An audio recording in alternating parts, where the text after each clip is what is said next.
Okay, and so up next we have Milind, who's going to give us a ICRN update.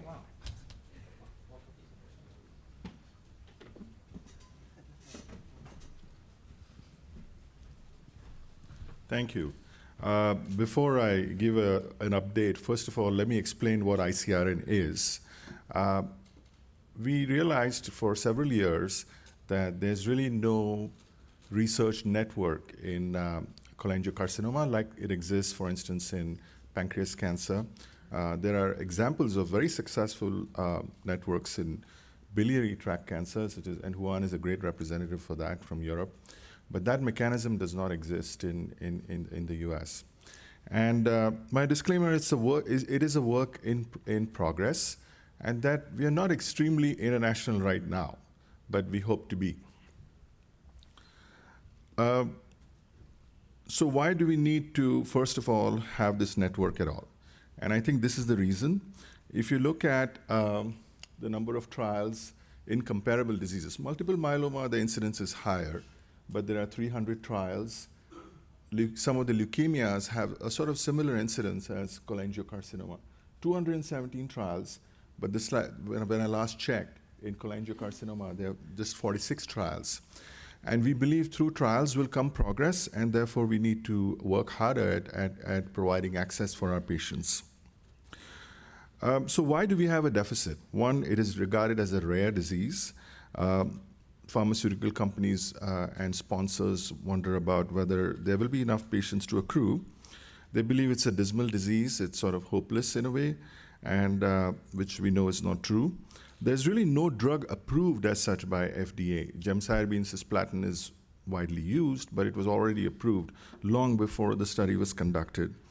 And the pathway for approval is undefined. If you have a mutation in 5% of the patients, how can we do a 1,000-patient study where somebody gets chemo and somebody gets a targeted drug? That pathway does not exist, so the guidelines are not that well established for pharmaceutical companies.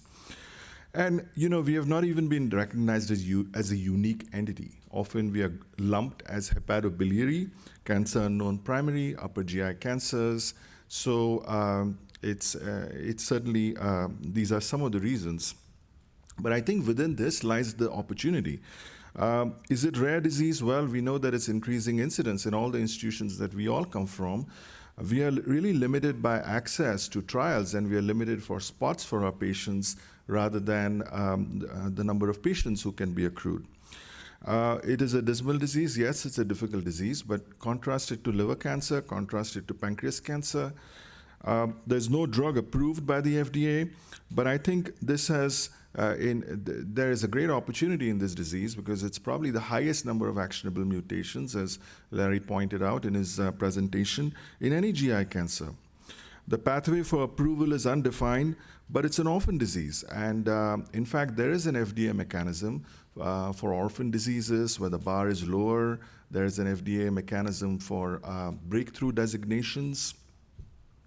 And is it a unique disease entity? And in that, we need the group of Cholangiocarcinoma Foundation. We need advocacy. We need awareness that this disease, exists and it's a real problem. And we know very well there are good examples of diseases of this kind where research networks have been very successful and contributed to change, to success in the clinic. Just the nature of this disease, these partnerships are essential. And I think the good thing is we are all collegial in this room. And over the last couple of days, I think we represent most of the cholangiocarcinoma providers in the country. And there are good examples of research networks that are succeeded. So Nabil, for instance, worked with PanCan. Several of us have worked with other foundations, Lusgarten foundations. The ABC Trialist Group, Juan Valla's group has been a great example of with their study. The Multiple Myeloma Research Consortium is another great example. These consortiums are not necessarily just getting people together to discuss the latest advances, but they're really pushing the envelope for new trials. They're pushing the FDA, advocacy, increasing funding mechanisms so that they can really change the bar in this disease. And I do believe that this opportunity exists in cholangiocarcinoma. So the goal of this network is to promote clinical and translational research and increase access to clinical trials for patients with cholangiocarcinoma. So there are many bodies that do this, like there are cooperative groups, for instance, there are pharmaceutical companies. But when you work in the field, you realize that a lot of pharmaceutical companies really don't want to work with the existing structures, and there is a need, for instance, in pancreas cancer with PanCan. This is a crowded slide, but these are our objectives. We want to enable ethical research, collaborations between academia, study sponsors, and expedite development of drugs for the benefit of our patients. Identify specific areas of expertise. There are some people who are experts in IDH, some people who are experts in other fields, methylation. We are aware of that, and we can make the necessary connections. We can prioritize research areas. We don't need 5 drugs treating with FGFR inhibitors. It would be a waste of time. And we want to build molecular databases and clinical annotation. As you saw from the TCGA study, Larry, it was a wonderful exercise over 2 years, but there were 38 patients in that database. So we need to expand that information, and for that, a comprehensive molecular database is essential, where we can link tissue, mutations, clinical outcome, and it's just the people in this room who can do this. Create an online searchable resource for patients who are looking for innovative trials, who are looking for even registries that they can participate in. So what we hope to deliver, one is to identify potential members who have experience, members who have expertise, and we've been really working over the last, I would say, last 6-7 months at this online database. So there is an existing database which has been developed by Lewis Roberts, who's sitting on the far left there.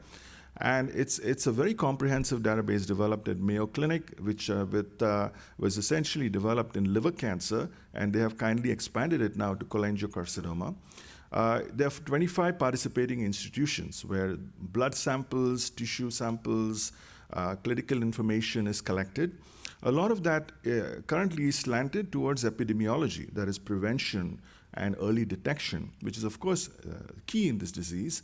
But as clinicians, we also want to know how to treat our patients. So if we have databases that can be integrated into this larger database, that would provide a valuable resource for our patients. We want to build a portfolio of industry partners. So, we have gone about this in many ways. We can either launch an organization that runs clinical trials, but frankly, we don't have the resources for that. To start with, we are starting in a small way, where at meetings like this, at this meeting, we found 5 or 6 companies represented, and this is the first time this has happened. We hope that at the next meeting, like for instance ASCO, we can attract and invite partners for industry from pharma to give us presentations, so that we'll have some say in what kind of patients they accrue, what their clinical trials would look like, and ultimately what kind of patients would benefit from that study. Excuse me.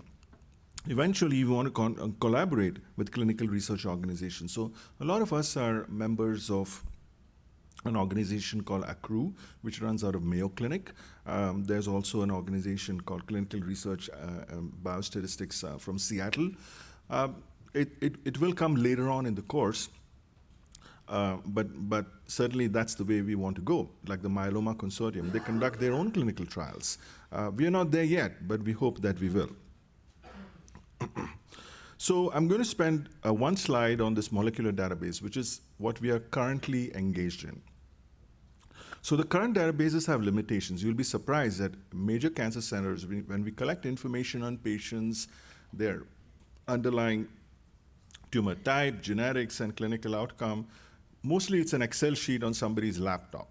And when that individual goes or travels, often that information evaporates. And we should be able to do better than that.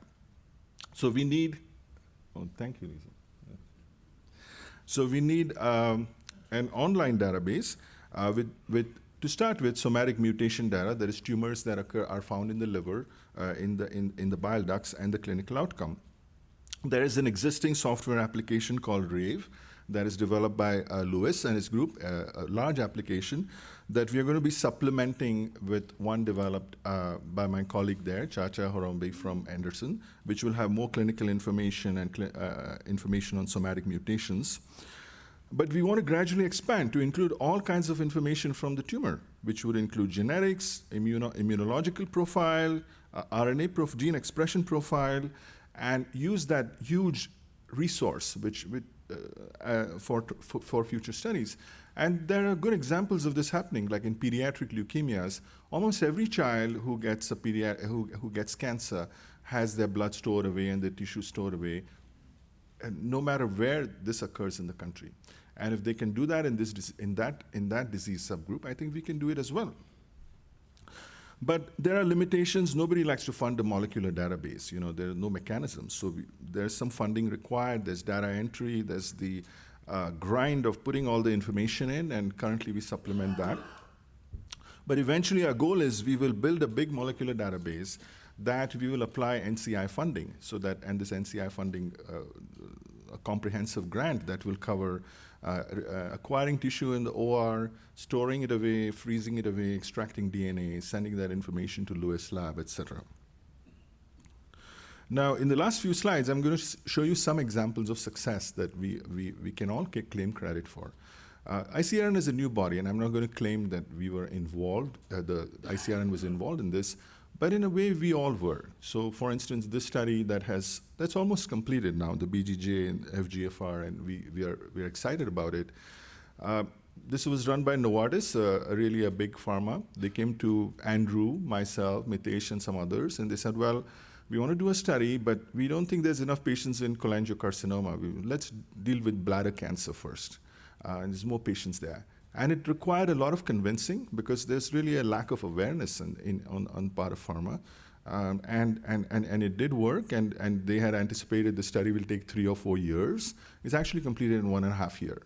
So it can be done, and I think this will be a good example for pharma to invest pharma interest. Another example is what Rachna Shroff, my colleague, is doing with Mitesh in Mayo Clinic.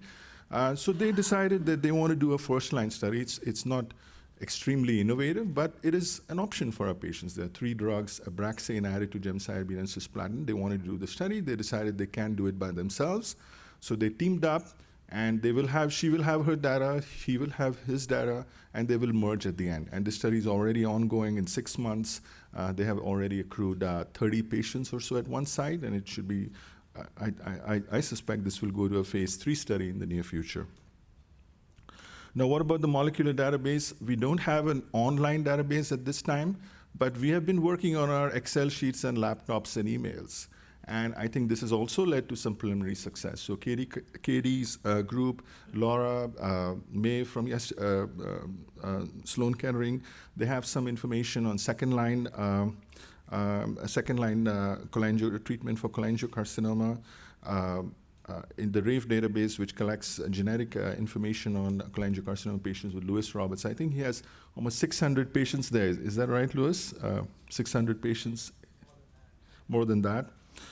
There's ongoing work. Katie Kelly has some work. Tony Saab from MGH. Lipika Goyal is looking at young patients with cholangiocarcinoma, and we have a meeting in that regard. So I think the opportunity is tremendous. And I think to start with, to make this network a success, we have to grow about in a gradual way, but with some definite milestones. So our first milestone is going to be set up this molecular database, online database, along with Lewis, Chacha Horombe. And then at the same time, we are going to plan an industry evening in ASCO, which will be just done in a couple of months. At the next ASCO meeting, we hope that that will lead to some fruitful collaboration in the future. So I hope next year we'll have some more exciting updates from the ICRN. Thank you.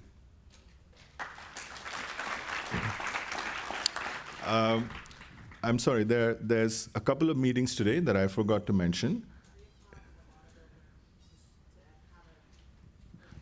So at 3 o'clock in the Bonneville room, there is a meeting for the database where Chacha is going to have a demonstration of how the MoClip database works. And just to give you some information, say if Jennifer from Toronto decides she wants to participate, this will be a database that will belong to her. Nobody will have access to it. It's a database that is basically you enter information, you can import information directly with PDF files, and that information will belong to that investigator, and it will be up to that investigator to whether they want to share it with other people or not. And there will be a steering committee who will look at proposals, and hopefully the next time, say, one of us wants to publish a paper, you'll be looking at 100, 200 cases and not 20, 30 cases as we've been doing in the past. There's another meeting at 1 o'clock for the city project, which is young patients with cholangiocarcinoma. So I'm going to encourage everybody, really, this is not an exclusive group. And this is a work in progress. We need your help. So all the investigators, who are interested in being a part of ICRN, please approach Stacy or myself or email. And